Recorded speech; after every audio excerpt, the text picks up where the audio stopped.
Okay. యేసుక్రీస్తు ఈ భూమి మీద బ్రతికిన కాలాల్లో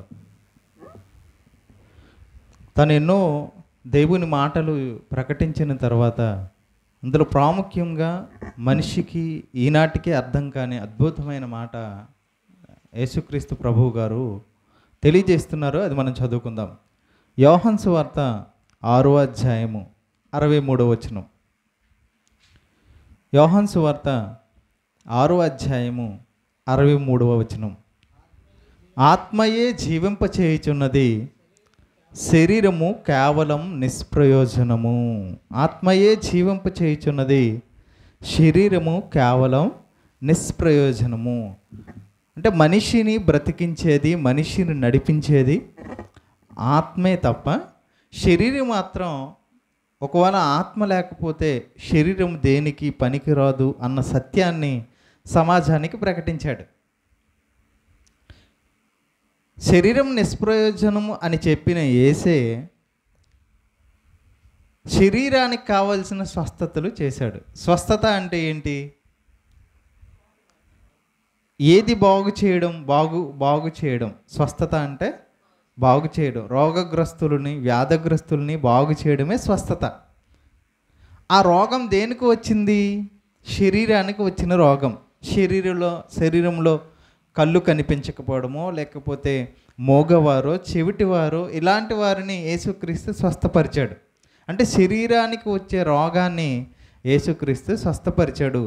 స్వస్థపరిచిన యేసే శరీరం కేవలం నిష్ప్రయోజనం అంటున్నాడు.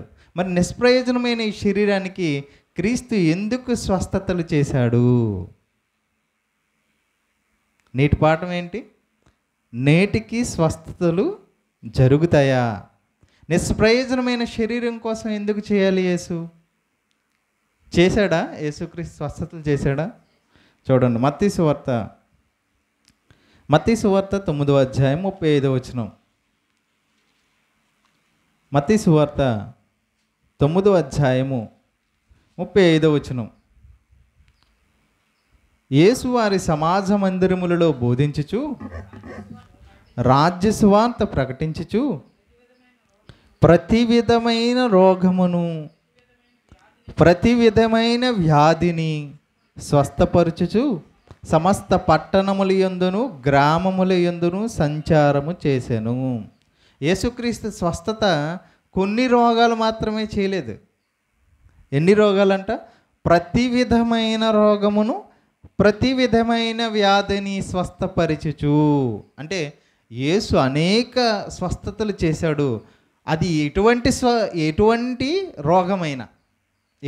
రోగమైనా దేవుడు స్వస్థపరిచాడు. ఇదే అధికారాన్ని యేసుక్రీస్తు తన శిష్యులకు కూడా ఇచ్చాడు. అదే మత్తయి సువార్త 10వ అధ్యాయం 1వ వచనం. మత్తయి సువార్త 10వ అధ్యాయం 1వ వచనం. ఆయన తన 12 మంది శిష్యులను పిలిచి, అపవిత్రాత్మను వెళ్ళగొట్టుటకును, ప్రతి విధమైన రోగమును, ప్రతి విధమైన వ్యాధిని స్వస్థపరచుటకు వారికి అధికారం ఇచ్చెను. ఇదిగోండి, వారిని కూడా యేసు స్వస్థత చేశాడు. అలాగే తన దగ్గర ఉన్న 12 మంది అపోస్తులను పిలిచి వారికి ఇదే అధికారం ఇచ్చాడు. ఏ అధికారం? రోగములను స్వస్థపరిచే అధికారం, వ్యాధిని స్వస్థత చేసే అధికారం ఇచ్చాడు. ఎందుకు నిష్ప్రయోజనమైన శరీరానికి స్వస్థత యేసుక్రీస్తు ఇవ్వాలి? అది ఈ పాఠం చివరిలో మనకు అర్థమవుతుంది. రైట్, యేసు స్వస్థతలు చేశాడు. తర్వాత అపోస్తలులు 12 మంది స్వస్థత చేశారు. తర్వాత ఇంకెవరు చేశారు అంటే అపోస్తలుడైన పౌలు, దేవుని నుండి యేసుక్రీస్తు ద్వారా అపోస్తలుడైన పౌలు గారు స్వస్థతలు చేశారు. చూద్దాం, అపోస్తల కార్యం 19వ అధ్యాయము. అపోస్తల కార్యం 19వ అధ్యాయం 11వ వచనం చదువుదాం. అపోస్తల కార్యం 19వ అధ్యాయం 11వ వచనం. అపోస్తల కార్యములు 19వ అధ్యాయము 11వ వచనం. మరియు దేవుడు పౌలు చేత విశేషమైన అద్భుతములు చేయించెను. పౌలు చేత ఎలాంటి అద్భుతాలు చేపించాడంటే దేవుడు విశేషమైన అద్భుతములు చేయించెను. ఎలాంటివంటే కింద చెప్తున్నాడు, అతని శరీరమునకు తగిలిన చేతి గుడ్డలైనను నడికట్లైనను రోగుల యొద్దకు తెచ్చినప్పుడు రోగములను వారిని విడిచెను, దయ్యములు కూడా వదిలిపోయాను. అంటే పౌలు స్వస్థత తాను ఉన్నప్పుడే కాదు, ఒకవేళ దూర ప్రదేశంలో ఉన్న వారి దగ్గరికి ఈయన కట్టుకున్న బట్టలు వస్త్రాలు చూడండి, అతని తగిలిన చేతి గుడ్డలైనను అంటే ఆయన శరీరానికి తగిలిన చేతి గుడ్డలు, ఆయన వస్త్రాలు ధరించిన తర్వాత ఏమంటున్నా నడికట్లైనను అంటే నడుముకు కట్టుకున్న కట్లైనా కూడా ఆ వస్త్రాలు తీసుకెళ్ళి రోగంతో ఉన్నవారికి పెడితే వాళ్ళకి ఏం జరిగేది? స్వస్థత జరిగేది. అంటే యేసుక్రీస్తు చేశాడు, అపోస్తులు చేశాడు, అపోస్తులైన పౌలు కూడా చేశాడు. ఈయన విశేషమైన అద్భుతం ఏంటంటే ఈయనకున్న వస్త్రాలు. యేసుక్రీస్తు కాలంలో కూడా ఒక రక్తస్రావపు స్త్రీ యేసుక్రీస్తు వస్త్రపు చెంగు పట్టుకొనగానే స్వస్థత జరిగింది. అలాగే పౌలు కూడా స్వస్థతలు ఎలా జరిగాయంట, ఆయన వస్త్రాలు తీసుకెళ్తే అవి ముడితే చాలంట రోగాలు దెయ్యములు వదిలిపోతున్నాయంట.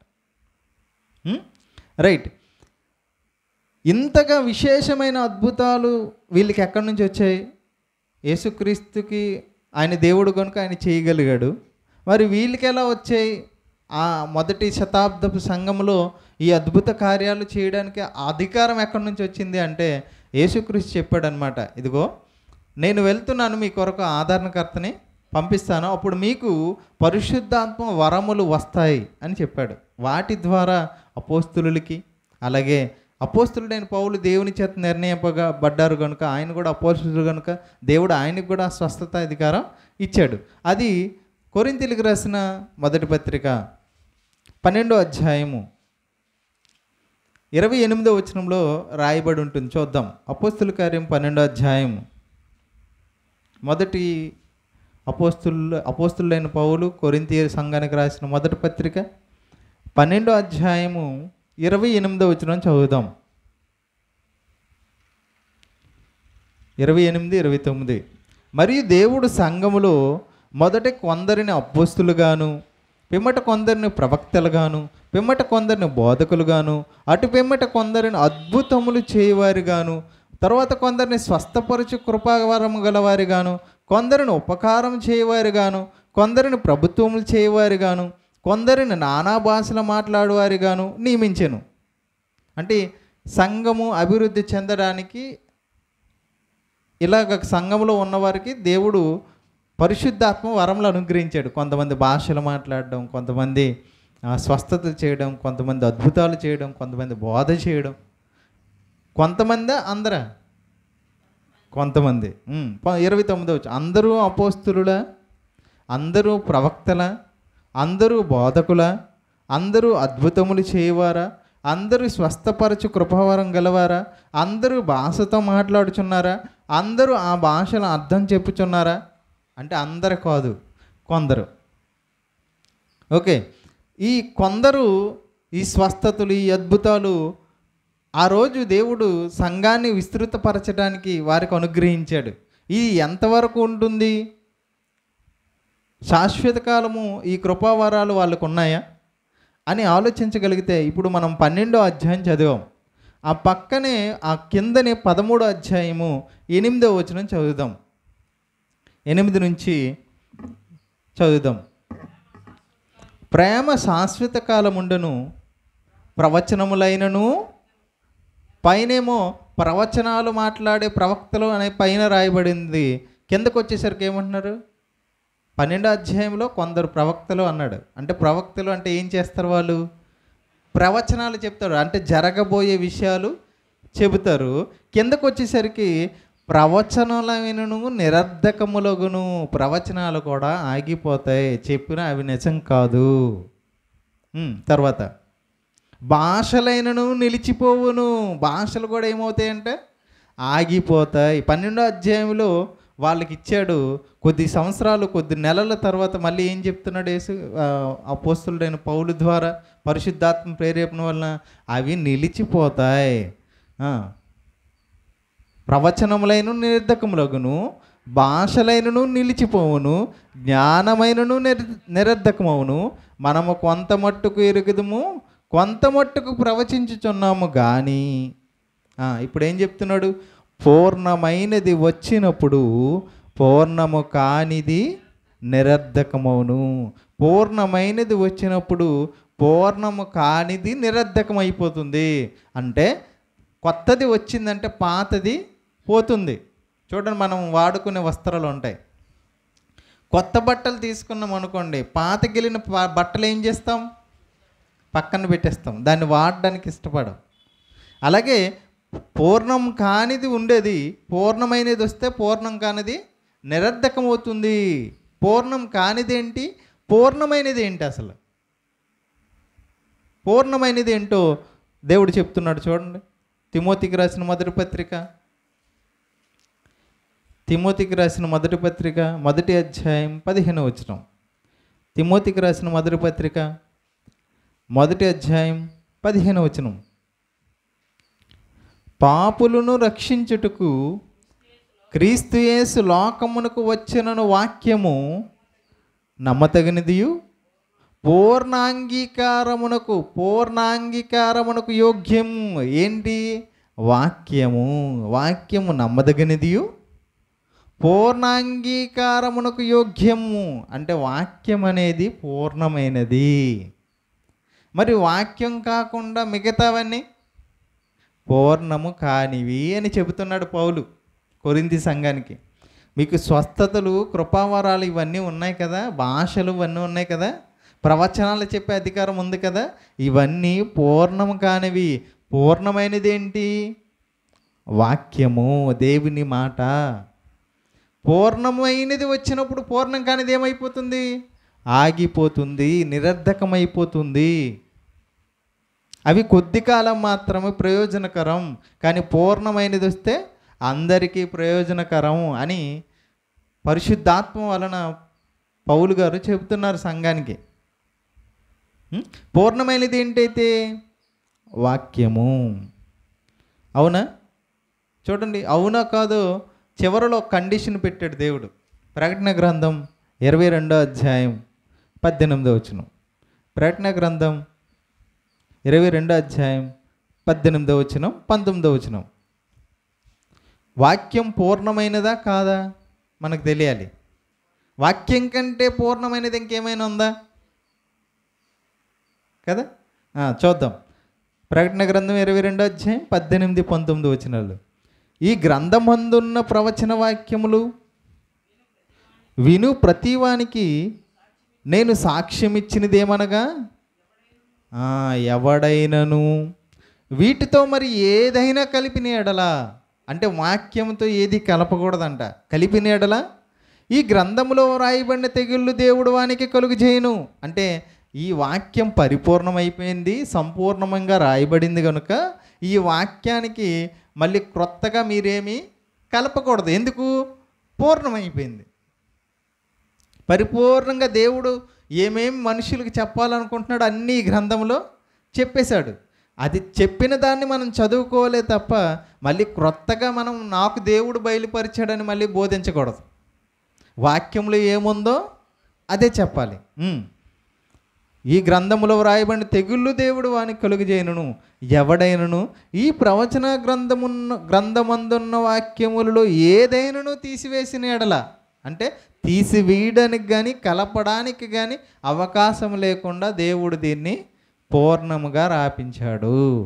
దేవుడు ఈ గ్రంథంలో వ్రాయబడిన జీవవృక్షములోను పరిశుద్ధ పట్టణంలోను వానికి పాలు లేకుండా చేయను. అంటే పరలోకానికే రానివ్వకన్నా చేస్తారంట. ఎవరైనా ఈ గ్రంథంలో ఉన్నవి ఒకవేళ తీసివేసినా కలిపిన, అంటే పరిపూర్ణం చేయబడిందా? పరిపూర్ణం చేయబడింది. ఇప్పుడు స్వస్థతలు జరుగుతాయా? జరుగుతాయో లేదో మనం వాక్యం నుంచే పరిశీలిద్దాం. పరిపూర్ణమైన వాక్యం వచ్చిన తర్వాత పరిపూర్ణం కాని ఈ స్వస్థతలు, కృపావరాలు ఉన్నాయా? ఈ పరిపూర్ణమైన వాక్యం వస్తే పరిపూర్ణం కాని ఈ ప్రవచన వరాలు కానీ కృపావరాలు కానీ నిలిచిపోతాయి, నిరర్ధకమవుతాయని అపోస్తలుడైన పౌలు కొరింథీ సంఘానికి చెప్పాడు. అది నిజమా కాదా? మనం కొన్ని వచనాల ద్వారా పరిశీలిద్దాం. తిమోతికి రాసిన మొదటి పత్రిక 5వ అధ్యాయము. తిమోతికి రాసిన మొదటి పత్రిక 5వ అధ్యాయము 23వ వచనం మనం చదువుదాం. తిమోతికి రాసిన మొదటి పత్రిక 5వ అధ్యాయము 23వ వచనం. ఇక మీదట, ఇది ఎవరు చెప్తున్నారంటే, విశేషమైన అద్భుతాలు చేసిన పౌలు గారు తిమోతి గారికి చెప్తున్నాడు. తిమోతి గారు ఎక్కడున్నాడంటే ఫిలిప్పీలో ఉన్నాడు. ఫిలిప్పీలో ఉన్న తిమోతి గారికి అపోస్తులుడైన పౌలు లేఖ రాస్తూ ఏమని చెబుతున్నాడో చూద్దాం. తిమోతికి రాసిన మొదటి పత్రిక 5వ అధ్యాయం 23వ వచనం. ఇక మీదట నీళ్ళే త్రాగక నీ కడుపు జబ్బు నిమిత్తము తరచుగా వచ్చి బలహీనత కోసరము ద్రాక్షారసం కొంచెముగా పుచ్చుకొనుము. ఏం చెప్తున్నాడు? నువ్వు రోగంతో బాధపడుతున్నావు, ఇదిగో ఈ పత్రికతో పాటు నా చేతి గుడ్డలు, నా నడికట్లు నీకు పంపిస్తున్నాను. దాన్ని ముట్టుకుంటే నీకు కడుపు జబ్బు తగ్గిపోతుంది, అలాగే నీకున్న తరచుగా వచ్చే రోగం పోతుంది అన్నాడా? మందులు వేసుకోమంటున్నాడా? చూడండి, చదవండి మళ్ళీ. ఇక మీదట నీళ్ళే త్రాగక నీ కడుపు జబ్బు నిమిత్తం తరచుగా వచ్చు బలహీనత కోసం ద్రాక్షారసం కొంచెంగా పుచ్చుకో. అంటే రోగానికి మందు ఆనాటి కాలంలో ద్రాక్షారసాన్ని వాడేవారు. ఇదిగో బైబిల్లో ఉంది కదా, కడుపు జబ్బు నిమిత్తం ద్రాక్షారసం తీసుకోమన్నాడు కొంచెం కొంచెం. కాబట్టి నేను వెళ్ళి మందు తాగుతాను అనకండి. ఈరోజు చాలామంది క్రైస్తవులో ఉన్నవారు కూడా బైబిల్లోనే రాయబడింది కదా, ఇదిగో తిమోతి గారికి పౌలు చెప్పారు తాగమని, కాబట్టి మేము కూడా జబ్బుల నిమిత్తం మేము కొంచెం కొంచెం మందు తాగుతాం అనే సేవకులు కూడా ఉన్నారు, విశ్వాసులు కూడా ఉన్నారు. అది ఎప్పుడు చెప్తున్నాడు? 2000 సంవత్సరాల క్రితం రోగానికి మందు అది. మరి ఇప్పుడు రోగాలకి మందులు వచ్చేయలేవా? ఆ మందులు వాడాలి. ఇంకో విషయం చెప్పమంటారా? మనం తినే ప్రతి మందులో ఆల్కహాల్ ఉంటుంది. మందు, మనం త్రాగే మందు ఉంది కదా, మత్తునిచ్చే మందు ఉంటుంది అందులో. మనకు తెలియదు కానీ మన మెడిసిన్లో కూడా ఆ మందు ఉంటుంది, మత్తును కలిగించే మందు ఉంటుంది. ఓకే, ఇప్పుడు ఈ పాఠంలోకి వద్దాం. ఇప్పుడు మరి ఈ నడికట్లు, ఈ వస్త్రాలు ఇచ్చి ఆయన బాగు చేయొచ్చు కదా, మందులు ఎందుకు వేసుకోమంటున్నాడు? ఇంకా చూద్దాం, ఇంకొక సందర్భం చూద్దాం. ఫిలిప్పీలకు రాసిన పత్రిక 2వ అధ్యాయం. ఫిలిప్పీలకు రాసిన అపోస్తలుడైన పౌలు ఫిలిప్పీలకు రాసిన పత్రిక 2వ అధ్యాయం 25వ వచనం. 25 నుంచి 27 వచనాలు చదువుదాం. ఫిలిప్పీలకు రాసిన పత్రిక అపోస్తలుడైన పౌలు 2వ అధ్యాయము 25 నుంచి చదువుదాం.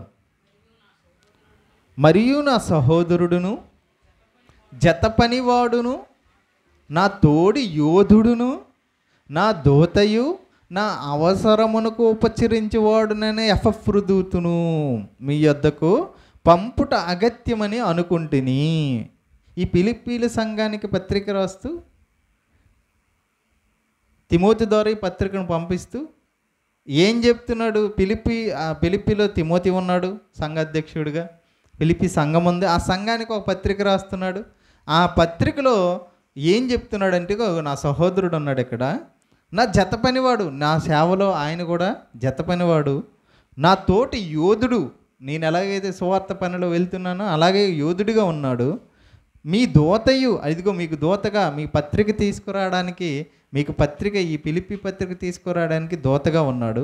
నా అవసరమునకు ఉపచరించువాడునైన ఎపఫ్రొదితు, అంటే నా అవసరాల నిమిత్తం ఎంతో ప్రయాసపడినవాడు, నా అవసరాలన్నీ తీర్చినవాడు ఎపఫ్రొదితును మీ యొద్దకు పంపుట అగత్యమని అనుకుంటేనే మీ యొద్దకు పంపాలనుకుంటున్నాను. అయితే ఏం జరిగింది? 26వ వచనం. అతడు రోగి ఆయనని మీరు వింటిరు గనుక అతడు మిమ్మల్ని అందరినీ చూడ మిగిలిన అపేక్షలు గలవాడే విచారపరుచుండెను. ఈ ఎపఫ్రొదితుకి ఏమొచ్చిందంట? రోగం వచ్చిందంట, రోగి అయి బాధపడుతున్నాడంట. కాబట్టి నిజముగా అతడు రోగి అయి చావునికి సిద్ధమై ఉండెను కానీ, ఏమంటున్నాడు? రోగంతో ఉన్నాడంట, రోగం వచ్చి చనిపోయే పరిస్థితికి వెళ్ళిపోయాడంట. ఎవరు? అపోస్తులుడైన పౌలు దగ్గర ఉన్న ఒక శిష్యుడు, ఆయన పేరు ఎపఫ్రొదితు. మరి రోగంతో ఉన్నవారిని విశేషమైన అద్భుతాలు చేసిన పౌలు ఏం చేయాలి? వెంటనే స్వస్థత చేయాలి. కానీ రోగంతో ఉన్నాడు, అందుకోసం కొంచెం లేట్ అవుతుందని పత్రిక రాస్తున్నాడు ఆయన. ఎందుకు లేటు అంటే స్వస్థత చేయలేడా పౌలు గారు? చేసే అవకాశాన్ని కోల్పోయాడు. ఎందుకు? పరిపూర్ణమైనది వచ్చినప్పుడు పరిపూర్ణం కానిది నిరర్ధకమవుతుంది. అంటే అపోస్తులుడైన పౌలు స్వస్థత చేసే అవకాశం ఆగిపోయింది. ఇంతకుముందు మనం తిమోతి గురించి చదువుకున్నాం. కడుపు జబ్బు నిమిత్తం మందు వేసుకో అన్నాడు. ఎక్కడేమంటున్నాడు? ఎపఫ్రొదితుకి రోగం వచ్చింది, చనిపోయే స్టేజ్కి వెళ్ళిపోయాడని చెప్తున్నాడు. మరి స్వస్థతలు ఎందుకు చేయట్లేదు? ఎందుకంటే ఆ స్వస్థత వరం ఆయన దగ్గర మరి లేదు, నిలిచిపోయింది. ఇంకేమంటున్నాడు? నిజముగా అతడు రోగి చావునికి సిద్ధమై ఉండను కానీ దేవుడు అతను కనికరించును. అతను మాత్రమే కాదు, నాకు దుఃఖము మీద దుఃఖము కలుగుకుంటుకే నన్నును కరుణించును. ఈయనకి కూడా దుఃఖం ఏర్పడుతుందంట. ఇంకొక సందర్భాన్ని మనం చదువుదాం. తిమోతికి రాసిన 2వ పత్రిక 4వ అధ్యాయం 20వ వచనం. తిమోతికి రాసిన 2వ పత్రిక 4వ అధ్యాయం 20వ వచనం.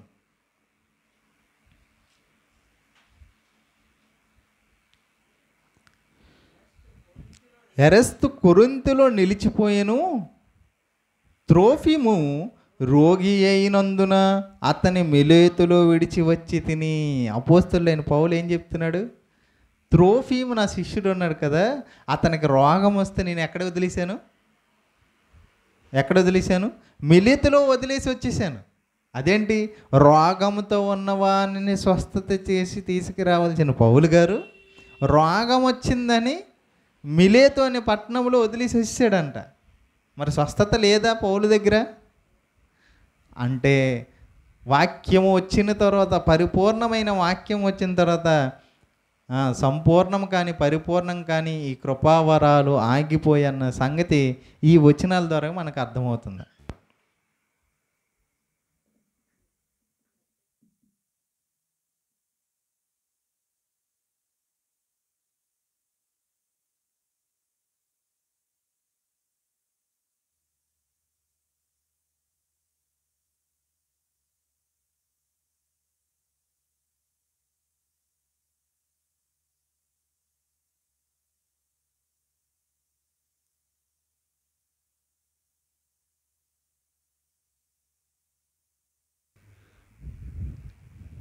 రైట్.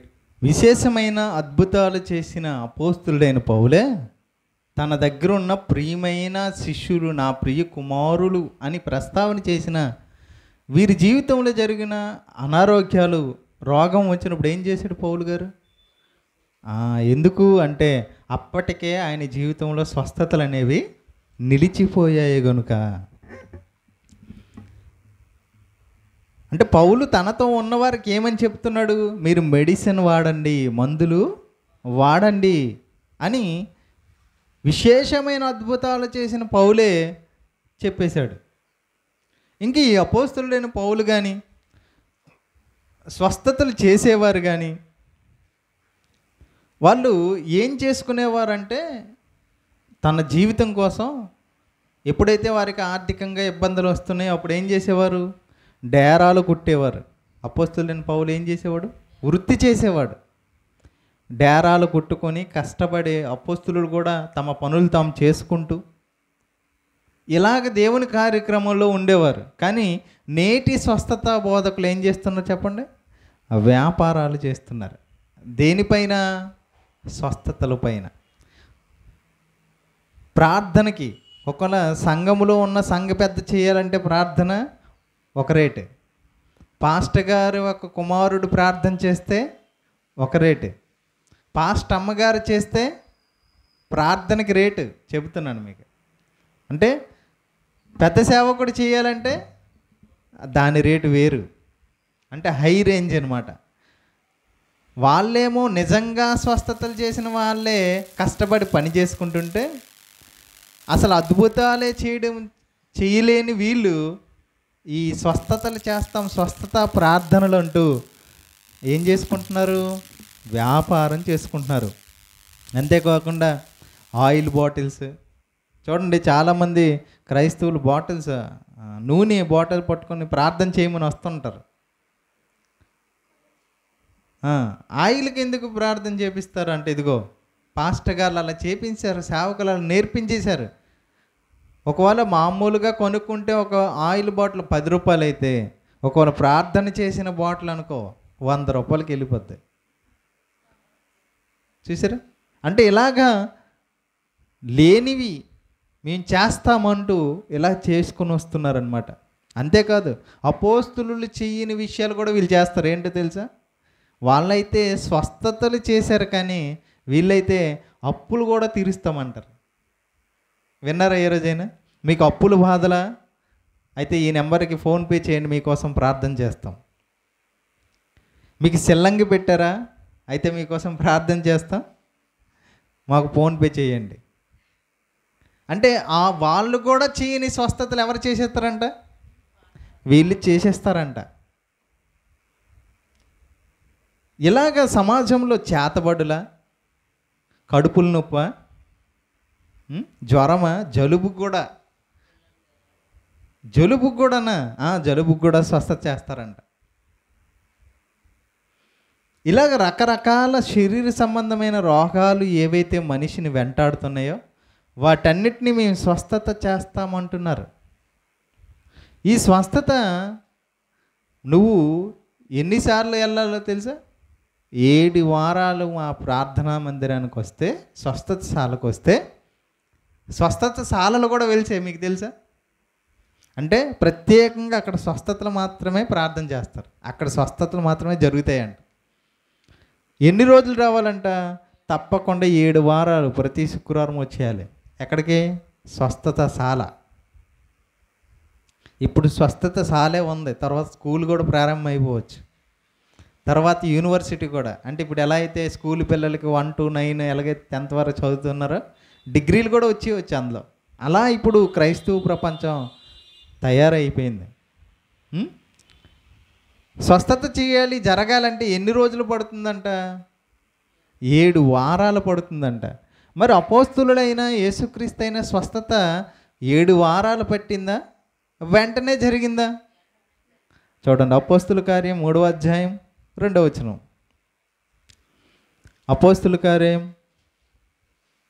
3వ అధ్యాయం 2వ వచనం.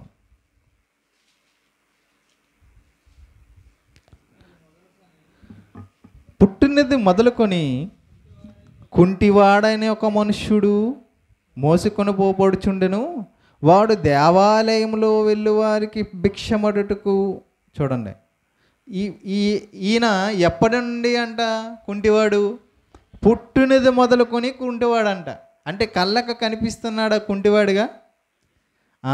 ఆనాడు భక్తులు స్వస్థత చేస్తే కళ్ళ ముందు అందరికి కనిపించే కుంటివారిని స్వస్థపరిచారు. కానీ ఈరోజు ఉన్న భక్తులు, స్వస్థత భక్తులు, ఇలాంటి కుంటివారిని, అంగహీనుల్ని, వీళ్ళని స్వస్థత చేయరు.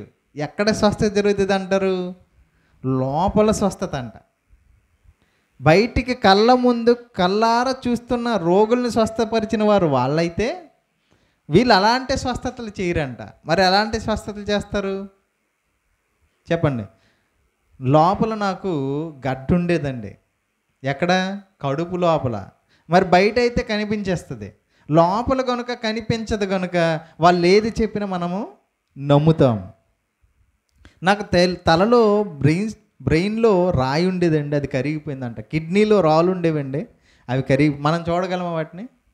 చూడలేని వాటిని స్వస్థత చేశామని చెప్పుకునే బోధకులు, ఈనాటి బోధకులు అయితే కళ్ళ ముందు కుంటివాడు కనిపిస్తున్నా, 8వ వచనం, దిగ్గున యేసు నామములు అనేసరికి చిన్నప్పుడు పుట్టుకతోనే కుంటివాడైన వాడు వెంటనే లేచాడంట. చూడండి 8వ వచనం, వాడు దిగ్గున లేచి నిలిచి నడిచెను, నడుచుచు గంతులు వేయుచు దేవుని స్తుతించుచు. 7వ వచనం, వాని కుడి చెయ్యి పట్టుకొని లేవనెత్తును, వెంటనే వాని పాదములను చీలమండలములు బలము పొందును. వెంటనే వాళ్ళు చెప్పారో లేదో వెంటనే స్వస్థత. మరి వీళ్ళెందుకు 7 వారాలు స్వస్థత? జరుగుతుంది అనుకుంటారా? జరగదండి.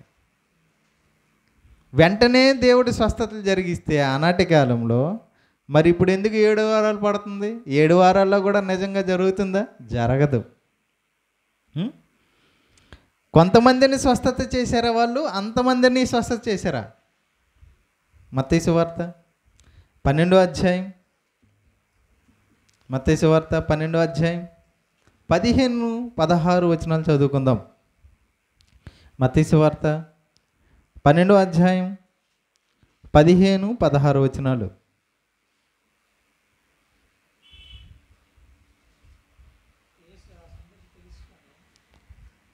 సారీ 12వ అధ్యాయం 16 వచనం, 15 నుంచి చదువుదాం. యేసు ఆ సంగతి తెలుసుకొని అచ్చటి నుండి వెళ్ళిపోయిను. బహుజనులు ఆయన్ను వెంబడింపగా ఆయన వారందరినీ స్వస్థపరిచి. యేసు ఎవరిని స్వస్థపరిచాడు? అందరినా కొందరినా? అందరినీ స్వస్థపరిచారు. మరి వీళ్ళు ఎంతమందిని స్వస్థపరుస్తారు? వాళ్ళకి ఎవరైతే ముందు మాట్లాడుకుని పేరు ఉంటుందో వారిని మాత్రమే స్వస్థపరుస్తాము అని చెప్తారు. అందరినీ స్వస్థపరచాలా? కొందరిని స్వస్థపరచాలా? అందరినీ స్వస్థపరచాలి. స్వస్థపరిచే ముందు వీళ్ళు ఏం చెప్తారంటే, ఎవరికైతే అనారోగ్యంగా ఉందో మీరు అక్కడే నిలవబడి మీ రోగం మీద చేతి పెట్టుకొని నేను ప్రార్థన చేస్తాను, మీరు చేతులు ఉంచుకోండి అని చెప్తారు. వీళ్ళందరూ ఆ సేవకుడు ఎలా అయితే చెప్తారో వాళ్ళ రోగం మీద చేతులు ఉంచుకుంటే ఆయన ప్రార్థన చేస్తాడు. కానీ బైబిల్ అలా చేయమని చెప్పిందా? అలా కూడా వద్దని చెప్పింది. ఎలా చేయమంది ఒకసారి చూడండి. లోకసువార్త యేసుక్రీస్తు ఎలా చేశాడు చూడండి. లోకసువార్త 4వ అధ్యాయము 40 వచనం. లోకసువార్త 4వ అధ్యాయం 40 వచనం. సూర్యుడు అస్తమించుచుండగా నానావిధ రోగముల చేత పీడింపబడుచున్నవారు ఎవరి యొద్ద నుండిరో వారందరూ ఆ రోగులను ఆయన వద్దకు తీసుకుని వచ్చిరి. అప్పుడు ఆయన వారిలో ప్రతి వాని మీద చేతులుంచి వారిని స్వస్థపరిచెను.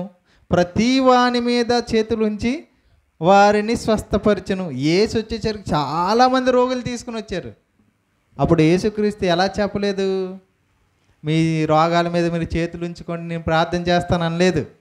యేసే దగ్గరికి వెళ్ళి ప్రతి వారి మీద చేతులుంచి వారిని స్వస్థపరిచెను. ఇప్పుడు ఎవరి చేతులు వారి రోగాల మీద పెట్టుకోండి అంటున్నాడు. చూడండి, ఒకవేళ చేసే విధానం కూడా తప్పుగానే కనిపిస్తుంది. యేసు చేసిన అద్భుతాలు ఆ విధానానికి, వీళ్ళు చేసే అద్భుతాలు విధానానికి తేడా ఉంది. ఒకవేళ స్వస్థత జరిగింది అనుకోండి, దేవుడు నా చేత విశేషమైన అద్భుతాలు చేయించాడని చెప్తారు. ఒకవేళ వాళ్ళు ప్రార్థన చేసిన తర్వాత కూడా స్వస్థత జరగలేదు అనుకోండి, అప్పుడేమంటారు తెలుసా? మీకు విశ్వాసం లేదండి, మీరు అల్ప విశ్వాసం మీది, అందుకోసం మీకు స్వస్థత జరగలేదు అని వారు తప్పించుకుంటారు. ఒకవేళ జరిగితే నేను ఎంత గొప్పవాడిని చూడండి, రండి చెప్పండి సాక్ష్యం అని స్టేజ్ మీదకి పిలుస్తారు. అర్థమవుతుందా? అంటే విశ్వాసం ఉంటేనే స్వస్థత జరుగుతుందా? విశ్వాసం లేకుండా కూడా స్వస్థత జరుగుతుందా? విశ్వాసం ఉంచితేనే యేసు స్వస్థతలు చేశాడా? విశ్వాసం ఉంచకుండా కూడా యేసు స్వస్థత చేశాడా? ఒకసారి చూద్దాం. అపోస్తుల కార్యం 3వ అధ్యాయం 5వ వచనం. అపోస్తుల కార్యం 3వ అధ్యాయం 5వ వచనం. అపోస్తుల కార్యం 3వ అధ్యాయం 5వ వచనం.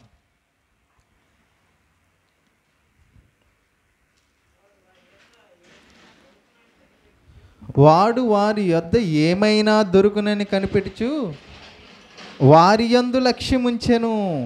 ఇక్కడ ఇంతకుముందు మనం చదువుకున్నాం, ఎవరైతే కుంటివాడి గురించి మనం చదువుకున్నాం, పుట్టింది మొదలుకొని వాడికి విశ్వాసం ఉందా? లేదు. వాళ్ళు ఏమైనా బంగారం వెండి ఇస్తారేమో అని పేతురు యోహాను దుక్కు చూస్తుండ ఆయన. విశ్వాసం లేకుండానే పేతురు యోహాను వేసినామని వారిని స్వస్థపరిచారు. ఇంకా యోహాను సువార్త 5వ అధ్యాయం 12, 13 వచనాలు చూడండి. యోహాను సువార్త 5వ అధ్యాయం 12, 13 వచనాలు.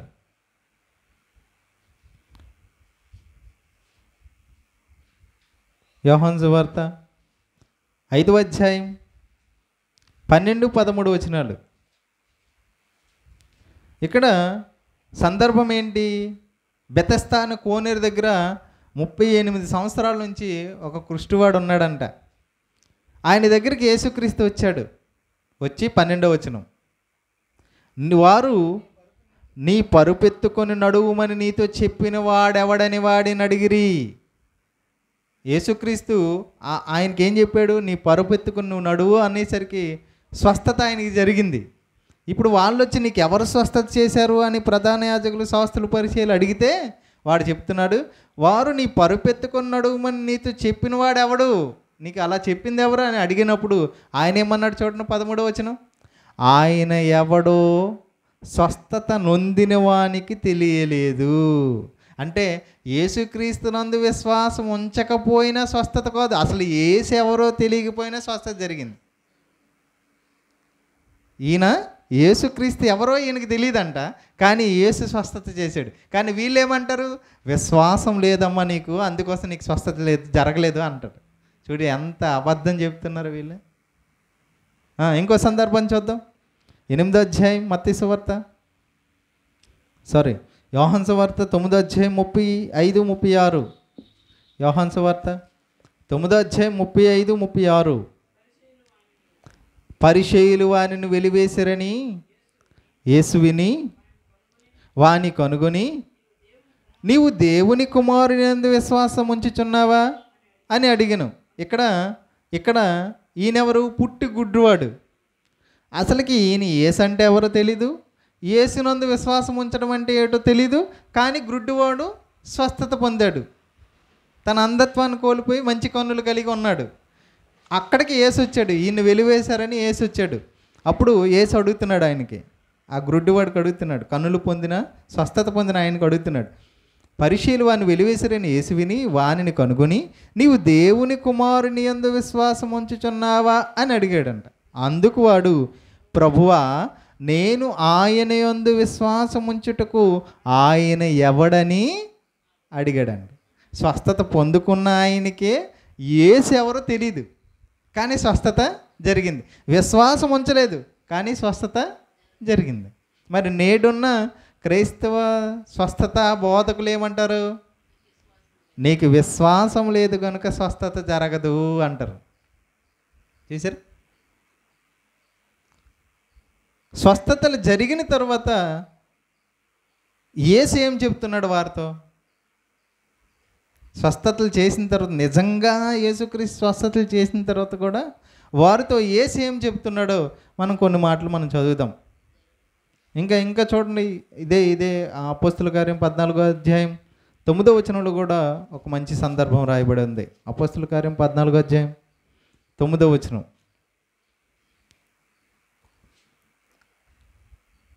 ఇంకా అంటే స్వస్థతలు చేసేవారికి విశ్వాసం లేదు కనుక స్వస్థత జరగదు అని చెబుతున్నారు కదా. అసలు ఆ వ్యక్తిలో విశ్వాసం ఉందో లేదో కూడా అంట స్వస్థత చేసే భక్తులకి తెలిసిపోతుందంట ముందే. బైబిల్ చెప్తుంది చూడండి, అపోస్తుల కార్యం 14వ అధ్యాయం 9వ వచనం.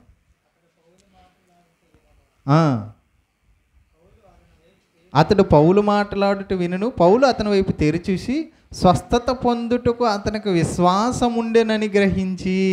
అంటే స్వస్థత చేసేవారికి ఎవరికైతే స్వస్థత చేస్తున్నారో వారిలో విశ్వాసం ఉందో లేదో అన్న సంగతి కూడా ఎవరో తెలిసిపోతుంది? స్వస్థత చేసే భక్తుడికి తెలిసిపోతుంది. మరి ఈనాడు భక్తులు ఏమంటున్నారు? జరగకపోతే నీకు విశ్వాసం లేదు, జరిగితే దేవుడు నా చేత చేయించాడు అంటున్నారు. నేను స్వస్థత చేశానని చెప్పుకోండి. చూసారా? అంటే జరిగితే ఒకలాగా, జరిగితే ఈయన క్రెడిట్, ఈయన గొప్పతనం. జరగకపోతే ఎవరికైతే జరగలేదో వారికి విశ్వాసం లేదని చెప్పేస్తున్నారు. విడ్డూరంగా ఉంది కదా మాటలు. కానీ ఇక్కడ అపోస్తలుడైన పౌలు స్వస్థత ఉందో లేదో ముందే తెలిసిపోతుందండి. స్వస్థత జరిగే వారికి విశ్వాసం ఉందో లేదో కూడా ఈయనకి తెలిసిపోతుంది అనమాట. రైట్. స్వస్థతలు చేసిన తర్వాత యేసుక్రీస్తు వాళ్ళతో ఏం చెబుతున్నాడు అది కూడా మనం పరిశీలిద్దాం. రైట్. యోహాను సువార్త మార్కు సువార్త 5వ అధ్యాయం, మార్కు సువార్త 5వ అధ్యాయం 43వ వచనం. స్వస్థత జరిగిన తర్వాత యేసు ఏం చేయమంటున్నాడు చూడండి. యోహాను సువార్త 5వ అధ్యాయం 43వ వచనం.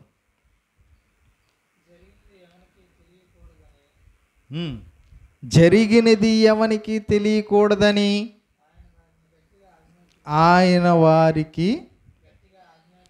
గట్టిగా ఆజ్ఞాపించి ఆమెకు ఆహారం పెట్టుడని చెప్పాను. ఏం చెప్పాడు? ఒక చిన్నది చనిపోతే ఆమె దగ్గరికి వెళ్ళి బ్రతికించిన తర్వాత, చనిపోయిన ఒక చిన్న పాపను బ్రతికించిన యేసు ఏం చెప్తున్నాడు? జరిగినది ఎవనికి తెలియకూడదు, ఎవరికి చెప్పొద్దు అని గట్టిగా ఆజ్ఞాపించాడంట.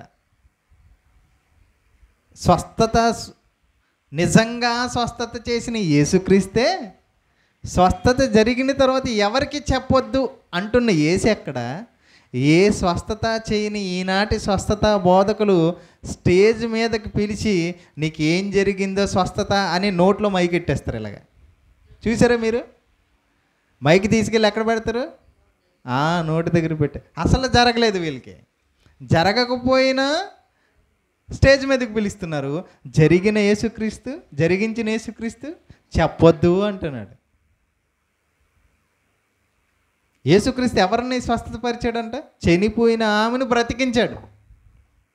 నేను అంటాను, స్వస్థతలు నాకు చేయగలను అనేవారికి దేవుడు బైబిల్ ద్వారా విసురుతున్న ఛాలెంజ్ ఏంటో తెలుసా? చనిపోయి ఉన్న వారిని బ్రతికించగలవా? బ్రతికించగలరా?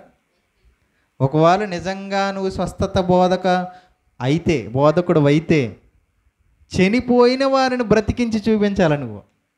యేసు చనిపోయిన వారిని బ్రతికించాడు. అపోస్తులు చనిపోయిన వారిని బ్రతికించారు. అపోస్తులుడని పౌలు చనిపోయిన ఒక వ్యక్తిని బతికించాడు. పౌలు రాత్రి వాక్యం చెబుతుండగా మధ్యరాత్రి అయిపోతే కిటికీలో నుంచి ఒక అబ్బాయి కింద పడిపోతాడు 3వ అంతస్తు నుంచి. వాడు చనిపోతే పౌలు గారు బ్రతికించారు. అపోస్తులు బతికించారు. యేసు బతికించాడు. ఇప్పుడు అడుగుతున్నాను నేను, స్వస్థతలు ఉన్నాయి, స్వస్థతలు చేయగలము అనుకునేవారు ఎవరైనా చనిపోయిన వారిని బ్రతికించగలగాలి. ఒకవేళ నిజంగా స్వస్థత ఉంటే కరోనా టైంలో ఎందుకు సేవకులు చనిపోయారు? ఒకవేళ నిజంగా స్వస్థత చేయగలననే సత్తా ఉన్న బోధకులు ఉంటే హాస్పిటల్లో ఎంతోమంది రోగులు ఉన్నారు, వారందరినీ స్వస్థత జరిగించాలి కదా. కరోనా సమయంలో ఎంతోమంది చనిపోయారు, వారిని ఎందుకు స్వస్థత పరచలేదు? స్వస్థత వరాలు కలిగిన బోధకుడు కుమార్తె చనిపోయింది, కానీ ఆమె కుమార్తెను ఆయనే స్వస్థపరుచుకోలేకపోయాడు. ఇప్పుడు చెప్పండి, స్వస్థత వరాలు ఉన్నాయా? అలా ఉన్నాయంటే అంగవైకల్యంతో చాలామంది ఉన్నారు. వారికి మరి కాలు ఇవ్వచ్చు కదా, కళ్ళు ఇవ్వచ్చు కదా. పుట్టుకతో చెవిటి వారు చాలామంది ఉన్నారు. వాళ్ళకి స్వస్థత చేసి అద్భుతాలు చేసి వారిని రక్షించవచ్చు కదా. అర్థమవుతుందా? ఇదంతా ఏమనిపిస్తుంది మనకి? వీరి పేరు కోసం చేస్తున్నవే అన్నట్టుగా మనకు అర్థమవుతుంది. రైట్, ఇంకా చదువుదాం ఇంకొన్ని విషయాలు. మరి ఎన్ని స్వస్థతలు చేశాడు కదా యేసుక్రీస్తు. స్వస్థతల ద్వారా ఎందుకు స్వస్థతలు చేస్తున్నారని వీరికి అడిగామనుకోండి, వాళ్ళు ఏం చెప్తారంటే వాళ్ళు దేవుణ్ణి విశ్వసించడానికండి, ఆ విధంగానైనా దేవుని దగ్గరికి వస్తారండి అంటారు. నిజంగా స్వస్థతలు చేసిన యేసుక్రీస్తు ఏమంటున్నాడు చూడండి. యోహాను సువార్త 12వ అధ్యాయం. స్వస్థతల ద్వారా యేసునందు విశ్వాసం ఉంచుతారా? 12వ అధ్యాయం యోహాను సువార్త 37వ వచనం. యేసు ఈ మాటలు చెప్పి వెళ్ళి వారికి కనబడకుండా దాగి ఉండెను. ఎందుకు దాక్కుంటున్నాడు యేసు? చెప్తున్నాడు కింద, ఆయన వారి ఎదుట ఇన్ని సూచక క్రియలు చేసినను వారాయన యందు విశ్వాసముంచరైరి. యేసు ఎన్ని అద్భుతాలు కళ్ళ ముందు చేస్తున్నా మనుషులు ఏం చేయట్లేదంట, యేసునందు విశ్వాసం ఉంచట్లేదు. అంటే స్వస్థతలు చేయడం వల్ల, సూచక్రియలు చేయడం వల్ల విశ్వాసులు అవుతారా? అవ్వట్లేదు. యేసు చేస్తేనే విశ్వాసం ఉంచట్లేదు. మరి నువ్వు మాయ చేసి చేస్తున్న స్వస్థతల వల్ల ఎవరైనా దేవుని యందు విశ్వాసం ఉంచుతారా? నిజంగా చేసిన యేసునందే విశ్వాసం ఉంచట్లేదు వాళ్ళు. అంతేకాకుండా ఆయన ఈ మాటలు చెప్పి కనబడకుండా దాక్కుంటున్నాడంట. ఎందుకు? వాళ్ళు స్వస్థతల కోసమే వస్తున్నారు, విశ్వాసం ఉంచట్లేదు. ఆయన స్వస్థత చేసిందే విశ్వాసం ఉంచడానికి అనుకుందాం పోనీ. అలా కూడా వాళ్ళు విశ్వాసం ఉంచకపోయేసరికి ఆయన దాక్కుంటున్నాడంట. చూసారా? ఎందుకు ఆయన దాక్కోవాలి? స్వస్థతలు చేసి మంచి పేరు సంపాదించుకోవాలి కదా, ఈనాటి భక్తుల్లాగా. అంతేనా? ఇప్పుడు పాఠంలోనికి వద్దాం. మొట్టమొదట మీకు ఒక వచనాన్ని మీకు చూపించాను, యోహాను సువార్త 6:63. ఆత్మయే జీవింప చేయుచున్నది, శరీరం కేవలం నిష్ప్రయోజనం కదా. మరి శరీరానికి కావాల్సిన ఈ స్వస్థతలన్నీ యేసుక్రీస్తు ఎందుకు చేశాడు అనే ప్రశ్నతో ప్రారంభించాం మనం. ఎందుకు అంటే ఈ స్వస్థతల ద్వారా ఆత్మ సంబంధమైన వాక్యం వారిలో నింపాలనుకున్నాడు యేసు. వాక్యం ప్రకటించడానికి మనుషులు ఉండాలి ఈయన దగ్గర. వాక్యం మాత్రమే ప్రకటిస్తే వాళ్ళు ఈయన దగ్గరికి రావట్లేదు. కాబట్టి యేసు ఏం చేశాడు? స్వస్థతలు చేస్తే వాళ్ళు వస్తారు. వచ్చినప్పుడు వాళ్ళకి వాక్యాన్ని ప్రకటించాలి, వారిలో విశ్వాసాన్ని పెంచాలి అన్నది యేసుక్రీస్తు ఉద్దేశం. ఆ విధం చేత స్వస్థతలు జరిగించి ఆయన దేవుని కుమారుడని బయలుపరుచుకోవడానికి, ఆయన ఏంటో, ఆయన ఎక్కడి నుంచి వచ్చాడో అని వారు నమ్మటానికి యేసు అక్కడ స్వస్థతలు చేశాడు. అదే విషయాన్ని యోహాను సువార్తలో రాయబడిన చూడండి. యోహాను సువార్త 20 అధ్యాయము. యోహాను సువార్త 20 అధ్యాయము. యేసు ఎందుకు స్వస్థతలు చేశాడో అక్కడ రాయబడి ఉంది చూడండి. యోహాను సువార్త 20 అధ్యాయము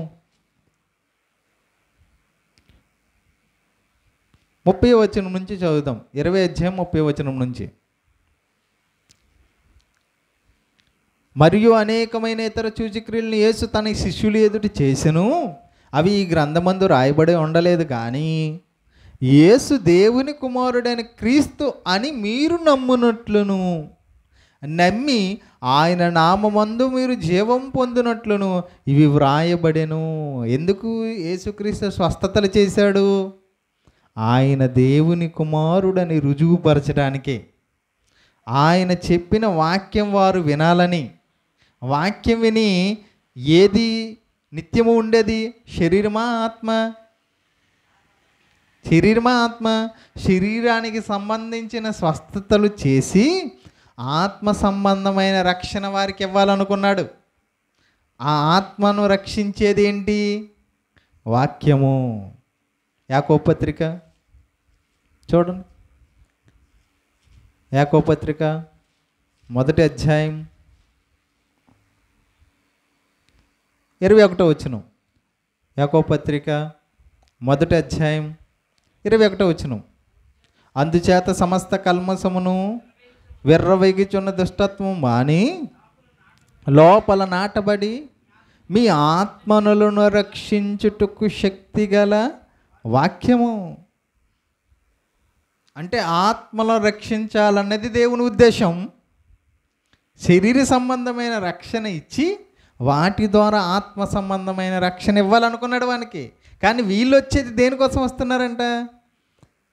యేసు స్వస్థతలు చేస్తున్నారు, మన రోగాలు బాగు చేసుకుందాం, మంచి భోజనం పెడుతున్నాడు, వెళ్ళి తిందామన్న ఉద్దేశంతో వచ్చేసరికి వారికి కనబడకుండా యేసు ఏం చేస్తున్నాడు?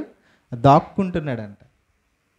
అయ్యో, నేను స్వస్థతను, మీ శరీర రోగాలు లేదు మీకు ఆహారం పెట్టడం నా ఉద్దేశం కాదయ్యా, మీ ఆత్మ రక్షింపబడాలి, మీరు వాక్యం విని నా యందు విశ్వాసం ఉంచాలన్నది దేవుని ఉద్దేశం. వాళ్ళు అలా మారిపోయారు. ఆ రోజు దేవుడు వారికి అవకాశం ఇచ్చాడు. కనీసం ఈ సూచక్రియలు, ఈ స్వస్థతలు చూసైనా వారు యేసునందు విశ్వాసం ఉంచుతారని. అర్థమవుతుందా? యేసు దేవుని కుమారుడు క్రీస్తు అని మీరు నమ్మునట్లు. చూడండి, మనము ఉదాహరణ మీకు అర్థం అవడానికి ఇంతకు ముందు కూడా మీకు చెప్పాను.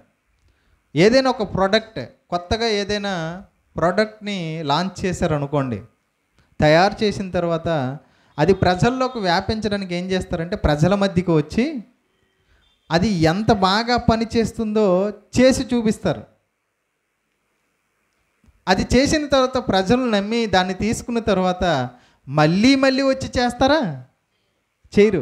ఒకసారి నమ్మిన తర్వాత మరి అవసరం లేదు, అంతేనా? అలాగే యేసుక్రీస్తును వాళ్ళు నమ్మలేదు కనుక వారు నమ్మించడానికి మొట్టమొదట దేవుడు అలాగా ముందుగా చేపించాడు. ఆయన ద్వారా స్వస్థతలు, యేసుక్రీస్తు భూమి మీదకి వచ్చి స్వస్థతలు చేసి ఆయన యందు విశ్వాసం ఉంచిన తర్వాత వాక్యం ద్వారా అందరూ విశ్వాసం ఉంచాలి. మళ్ళీ మళ్ళీ ప్రతి సంవత్సరం ప్రతిసారి నువ్వు యేసును నమ్మాలంటే మళ్ళీ మీకు స్వస్థతలు చేయడం ఇది కాదు. ప్రోడక్ట్ ఒకసారి అందరూ నమ్మిన తర్వాత నువ్వు చెప్పాల్సిన అవసరం లేదు. ఈరోజు మీరు కొన్ని వస్తువులు కొంటారు, రెగ్యులర్గా అది ఎందుకు వాడుతున్నారు? మీకు నమ్మకం దాని మీద. అంటే ప్రతిసారి వచ్చి చెప్పారా, అమ్మ ఈ సబ్బులు కొనుక్కోండి, ఈ షాంపులు కొనుక్కోండి అని మీ దగ్గరికి వచ్చి చెప్తున్నారా? మీరు రెగ్యులర్గా కొనుక్కుంటున్నారా? అలాగే యేసునందు విశ్వాసం ఉంచడానికి ఆ రోజు స్వస్థతలు చేశాడు. మరి ఇప్పుడు ఎలా విశ్వసించాలి? రాయబడిన ఆ మాటలు విని విశ్వసించాలి. చూడండి, రోమపత్రిక 10వ అధ్యాయం, రోమపత్రిక 10వ అధ్యాయం 17వ వచనం. ఇప్పుడు ఎలా విశ్వసించాలో చెబుతున్నాడు చూడండి. రోమపత్రిక 10వ అధ్యాయం 17వ వచనం. రోమపత్రిక 10వ అధ్యాయం 17వ వచనం. వినుట వలన విశ్వాసం కలుగును, వినుట క్రీస్తు గూర్చిన మాట వలన కలుగును. అంటే ఈరోజు విశ్వసించే ప్రతి ఒక్కరూ ఎలా విశ్వసించాలి? వాక్యాన్ని విని విశ్వసించాలి తప్ప కళ్ళతో చూసి విశ్వసించడం కాదు. అది ఆనాటి కాలంలో, మొదటి శతాబ్దంలో, యేసుక్రీస్తు కాలంలో స్వస్థతలు చూసి వాళ్ళు విశ్వసించారు. కానీ ఈనాటి కాలంలో ఏం చేయాలి? పరిపూర్ణమైన వాక్యం విని వాక్యం ద్వారా దేవునిని విశ్వసించాలి. అందుకోసమే అక్కడ కూడా వాళ్ళకి చెబుతున్న మాట చూడండి. యోహాను సువార్త 20వ అధ్యాయం 29వ వచనంలో యేసు వారితో చెబుతున్న మాట ఒకసారి వినండి. యోహాను సువార్త 20వ అధ్యాయం 29వ వచనం. యేసు, నీవు నన్ను చూచి నమ్మితివి, నువ్వు నన్ను చూచి నమ్మితివి, చూడక నమ్మిన వారు ధన్యులు. చూడక నమ్మిన వారు అంటే చూడకపోయినా వాక్యం విని మనం ఈరోజు నమ్మాలి. అప్పుడు మనం ధన్యులం అంట. అర్థమవుతుందా? మత్తయి సువార్త చూడక నమ్మిన వారే ధన్యులు. నేను ఒక మాట అంటాను మీకు అర్థం అవడానికి. శరీరం ఎన్ని సంవత్సరాలు ఉంటుందండి భూమి మీద? శరీరం ఎన్ని సంవత్సరాలు ఉంటుంది? 60 లేదా 70, 80, అధిక బలం ఉంటే 80 సంవత్సరాలు. 80 సంవత్సరాలు ఉండే శరీరానికి కావాల్సిన రక్షణ, స్వస్థత అవసరమా? శాశ్వత కాలం నిత్య జీవంలో ఉండే ఆత్మకు రక్షణ అవసరమా? కదండి, అది కదా ప్రాముఖ్యం. మరి దానిపైన మనుషుల వారి వైపు త్రిప్పాలి. కానీ ఈరోజు స్వస్థత బోధకులు అంటూ శరీర సంబంధమైన మళ్ళీ ఇటువంటి ఆలోచనలోనికి వెళ్ళిపోతున్నారు. ఎందుకు కదా? మత్తయి సువార్త 7వ అధ్యాయం. అలాగ మేము లేదండి, మేము స్వస్థతలు చేస్తాం అన్నారు అనుకోండి, యేసు ఎన్ని చెప్పినా మేము విన్నాం. ఆయన ఉద్దేశం వేరైనా, వాక్యం వేరైనా, మేము ఇప్పటికీ చేస్తామన్నారు అనుకోండి, యేసు ఏమంటున్నాడు చూడండి. మత్తయి సువార్త 7వ అధ్యాయం 22, 23 వచనాలు చదవండి. ఆ దినమందు అనేకులు నన్ను చూసి, ఏ దినమందు? యేసు 2వ రాకడ వచ్చేటప్పుడు ఆ దినమందు అనేకులు నన్ను చూసి, ప్రభువా ప్రభువా మేము నీ నామమున ప్రవచింపలేదా? ఇగో మేము ప్రవచనకర్తలం, మాకు ప్రవచన వరం ఉంది, ప్రవచించలేదా? నీ నామమును దెయ్యమును వెళ్ళగొట్టలేదా? ఇదిగో నీ పేరును పెట్టి మేము దెయ్యాల్ని వెళ్ళగొట్టాం. నీ నామమున అనేకమైన అద్భుతములు చేయలేదా? ఇదిగో నీ పేరున స్వస్థత బోధకులు అని స్టేజ్ల మీదకి ఎంతోమందికి పిలిచి స్వస్థతలు చేయలేదా అని చెప్పుదురు. అప్పుడు యేసు ఏమంటాడంట, అప్పుడు నేను మిమ్మును ఎన్నడూ ఎరుగను, మీరెవరు నాకు తెలీదు అంటాడంట యేసు. ఏమంటున్న తర్వాత, అక్రమము చేయువారులారా నా యొద్ద నుండి పొండే. అక్రమము అంటే క్రమము కానిది, వాక్యానికి విరోధమైనది. ఒకవేళ అలా ఎవరైనా చేస్తుంటే వాళ్ళని దేవుడు ఏమన్నా, అక్రమము చేయవారులా నా యొద్ద నుండి పో అని దేవుడు అనే మాట వస్తుంది. చూసారా, దేవుడు ఎంత అద్భుతంగా తన గ్రంథాన్ని రాపించాడు.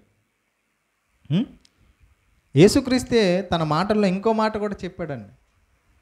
ఆయన అద్భుతాలు చేసినప్పటికీ ఒకవేళ ఆనాడే కాదు ఈనాడు కూడా రోగంతో ఉన్నవారు చాలామంది ఉంటారు కదా, ఉంటారు శరీరానికి సంబంధించిన. అలాంటి రోగులకి యేసు చెబుతున్న మాట చూడండి. ఇప్పుడు దేవుని యొద్దకు రమ్మంటున్నాడో లేకపోతే ఇంకెక్కడికి వెళ్ళమంటున్నాడో యేసు చెబుతున్న మాట చూద్దాం. మత్తయి సువార్త 9వ అధ్యాయం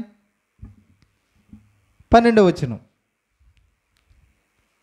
మత్తయి సువార్త 9వ అధ్యాయం 12వ వచనం. ఆయన ఆ మాట విని రోగులకే కానీ ఆరోగ్యము గలవారికి వైద్యుడు అక్కరలేదు కదా. అంటే రోగముతో ఉన్నవాడికి ఎవరు కావాలి? వైద్యుడు కావాలి. రోగంతో ఉన్నవాడికి వైద్యుడు కావాలి, యేసు చెబుతున్న మాట. కానీ ఈరోజు సేవకులు ఏమంటున్నారు? రోగంతో ఉన్నవా సేవకుడి దగ్గరికి రా అంటున్నారు.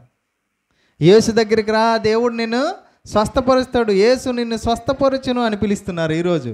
కానీ ఈ స్వస్థపరిచిన యేసు ఏమంటున్నాడు? రోగులకు వైద్యుడు అవసరం. మరి యేసు ఎందుకు అవసరం? కింద మాట, అయితే నేను పాపులను పిలవవచ్చి తిని.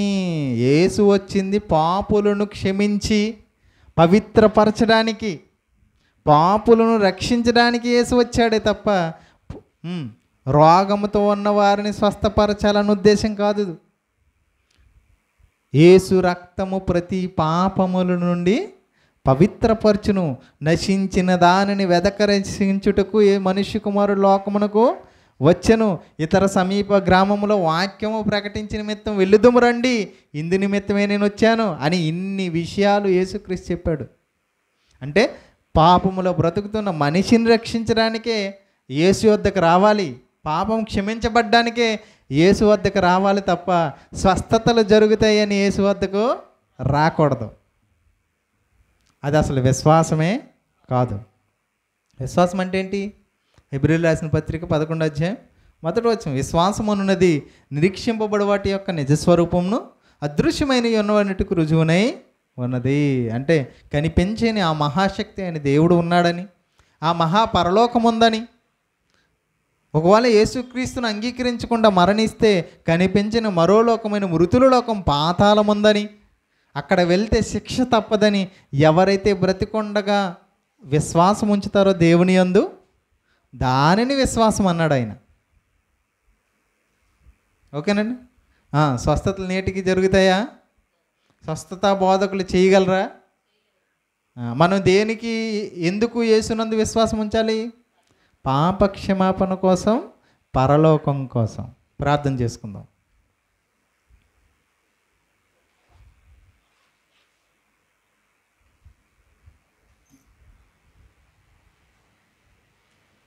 ప్రార్థన.